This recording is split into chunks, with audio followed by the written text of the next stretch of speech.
All right, welcome back to another episode of Two Plane Sports. This one is kind of an emergency podcast in a way. We just saw some news about our quarterback situation. Before we get any further, thank you all for watching. We really appreciate it. I know we say it every time, but this channel can't grow without you guys, and we appreciate everything you do. Keep doing what you do. Like, comment, subscribe, turn on the notification bell, follow us on our social media. If you don't like looking at us, go to Spotify. They're all linked down below. They can all be found just by searching Two Plane Sports. Easy enough.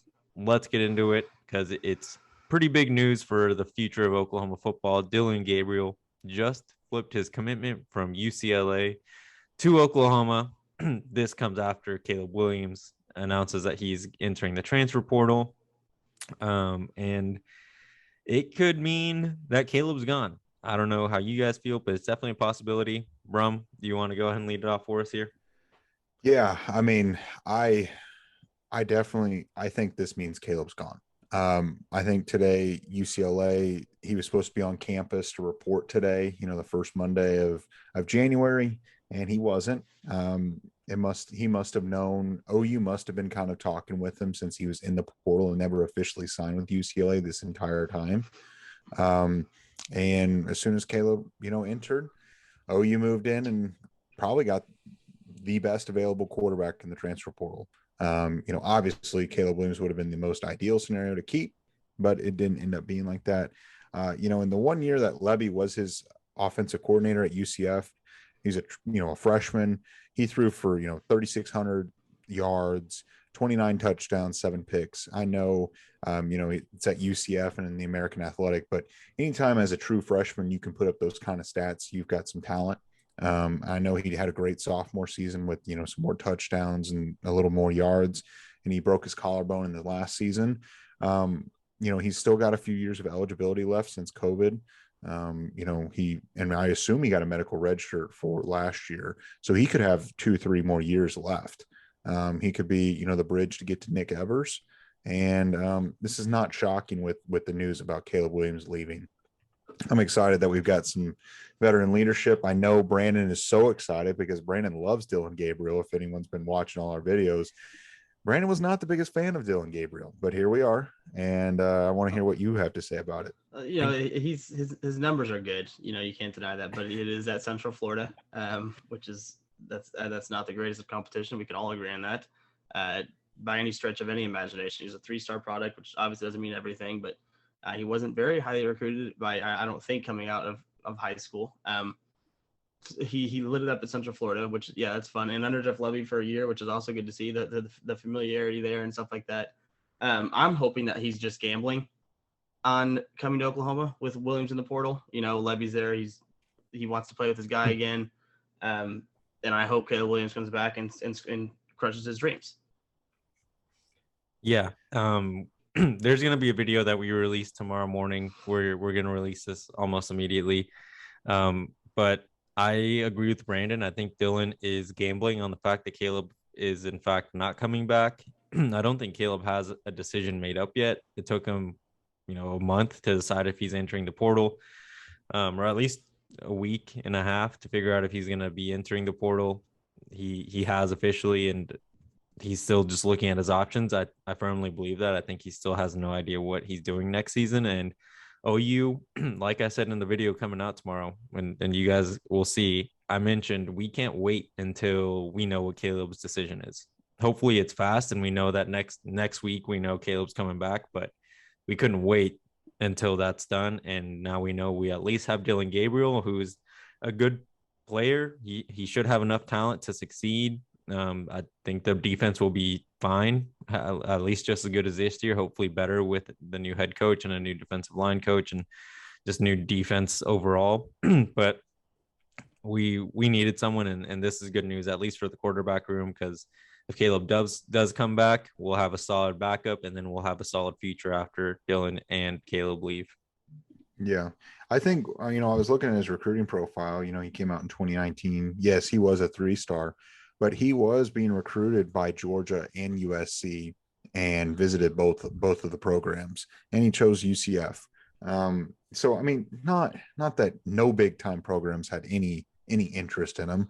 But obviously, it looked like Cliff Kingsbury was his quote unquote recruiter at USC, so that one was never going to happen. But I've watched a handful of his games. He can make the throws. He's a lefty, which is different. It's going to be really weird to see, Tua 2.0 maybe. I don't know if he'll be as good as Tua, but you don't see many left-handed quarterbacks. And that familiarity with Jeff Lebby, it just makes you feel like that he's going to be able to step right in if Caleb Williams leaves. I think Caleb is going to go. Brandon said it in the video that we're releasing tomorrow.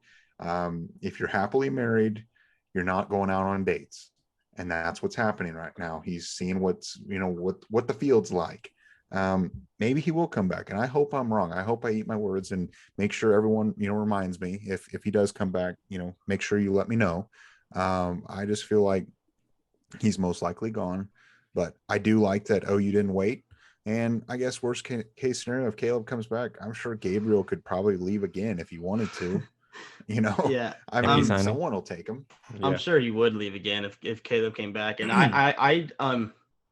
I think this move, if anything, is more Oklahoma, because I mean, we saw the statement released today from Venables and Castiglione. Like, it's clear that the Oklahoma still has interest in bringing Caleb Williams back. I don't think that changes with this Dillon Gabriel news. I think this is them, making sure all the bases are covered in case Caleb actually does make the decision to leave. We got a guy that Jeff Lebby is very familiar with, that Jeff Lebby, knows he can be successful with, knows he's comfortable with, can build an offense around, things like that. But I don't think this guarantees Caleb Williams gone. I will agree with you. It's not a great sign for the Caleb Williams return train, but I don't think it's a definite Caleb Williams is gone. Now the biggest fear is if Caleb is gone, we talked about in the last video that you guys will see tomorrow morning, but this likely means that Mario Williams is gone, Joel Farouk is gone, and now I'm curious to see who all follow Caleb or who doesn't want to play with Dillon Gabriel, I guess. Honestly, I think sorry. I think that having Dillon Gabriel just solidifies keeping the offensive weapons. We might lose one, maybe two. The guys that were like super close to Caleb or only came to Oklahoma to play with Caleb, like Mario Williams. That's something that was known when he committed. He wanted to play with Caleb Williams.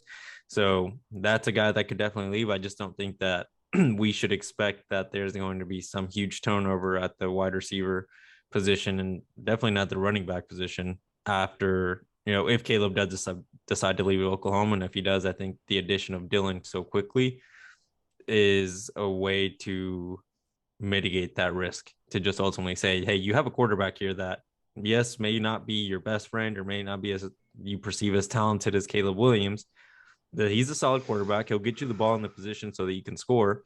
There's no reason to leave Oklahoma right now. Yeah, and I think a couple of things. So I think, first of all, Dillon Gabriel at OU with Jeff Lebby, they're going to put up a ton of points. If this team can average 35 points a game every single year, this defense is going to get better. 35 points a game will still win you football games, especially once this defense really gets going with Venables and Bates and Roof and all them.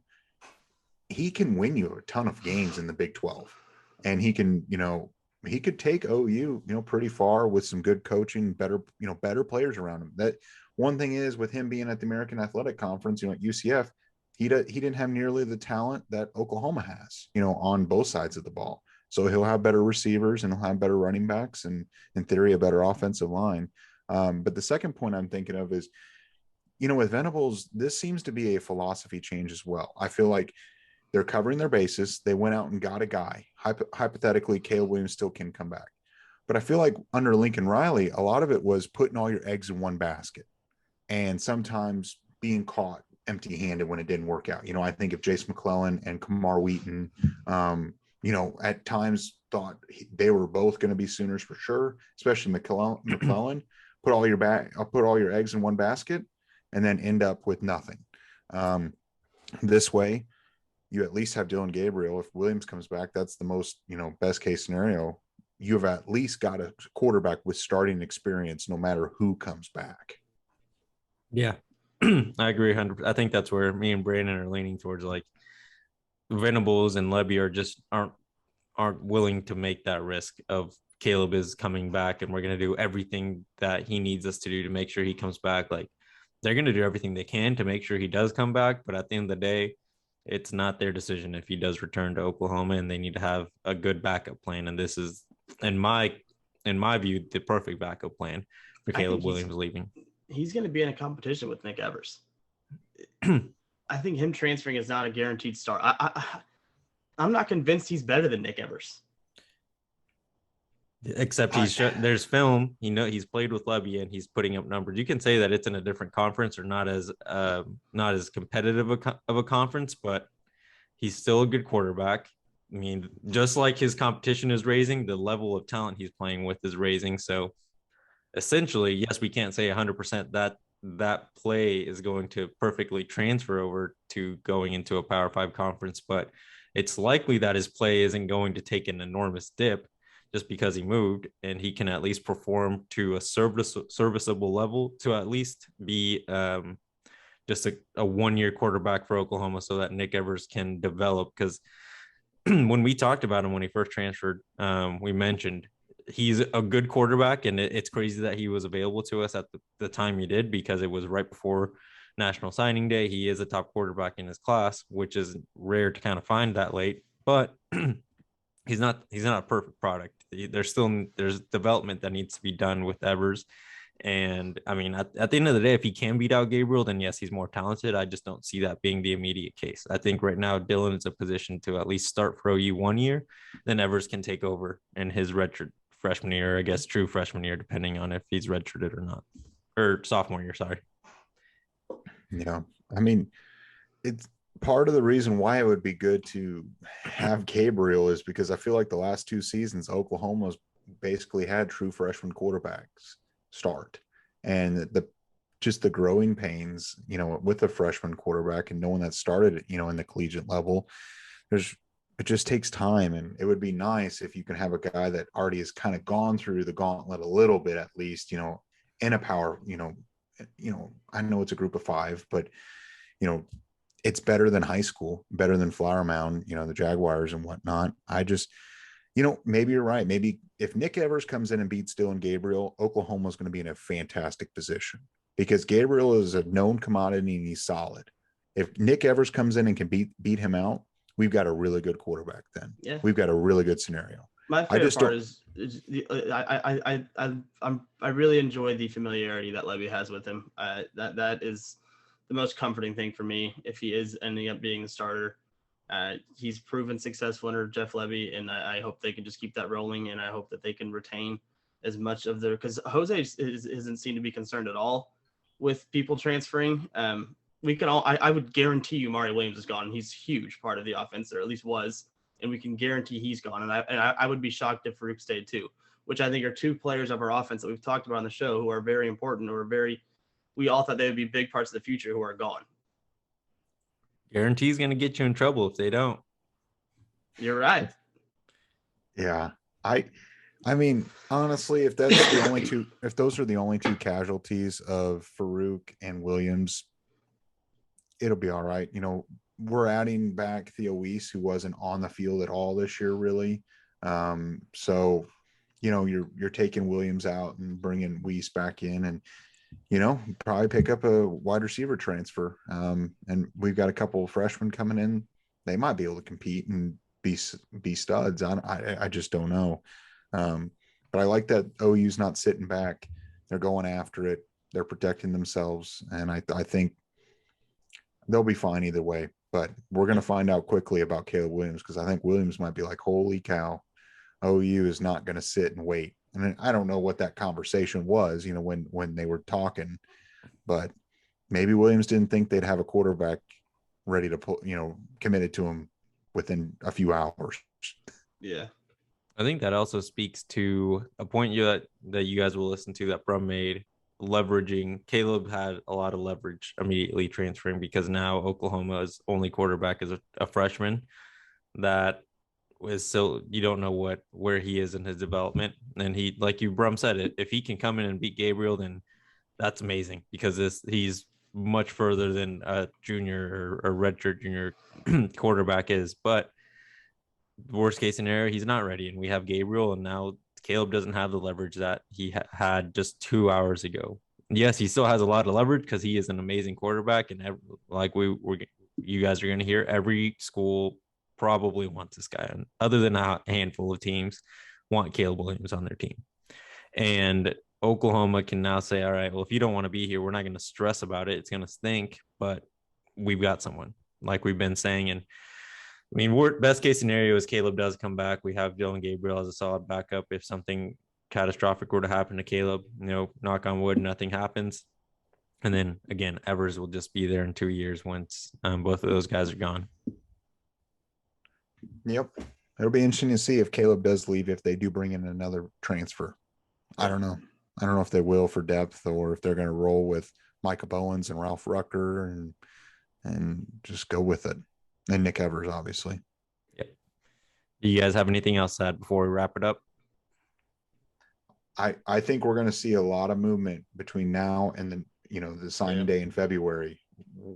All the positions, now that the position coaches, we're only missing, a defensive back coach, quarterback, situations changing. You're going to see a lot of new faces pop up, transfers. It's going to be a lot of stuff that we're going to have to be covering for you guys.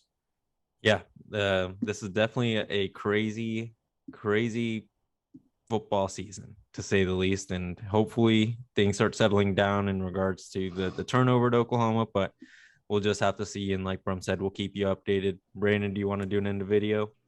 Yeah, I guess comment if you think this flip that we got from Gabriel marks the end of the Caleb Williams era at OU. All right, there you go. Make sure to do that if you made it this far. Thank you so much. Make sure to comment down what Brandon just said. Is this the end of Caleb Williams at Oklahoma? Would love to hear from you guys. Make sure you like, comment, subscribe, turn on the notification bell, so that you know when we do post a new video. If you don't like seeing us, go check out our Spotify. Link is down below, and social media, Twitter and Instagram are down below as well. Make sure to follow us on those, as we are constantly tweeting out news because we can't always get on video. Thank you all for watching. We'll see you next time.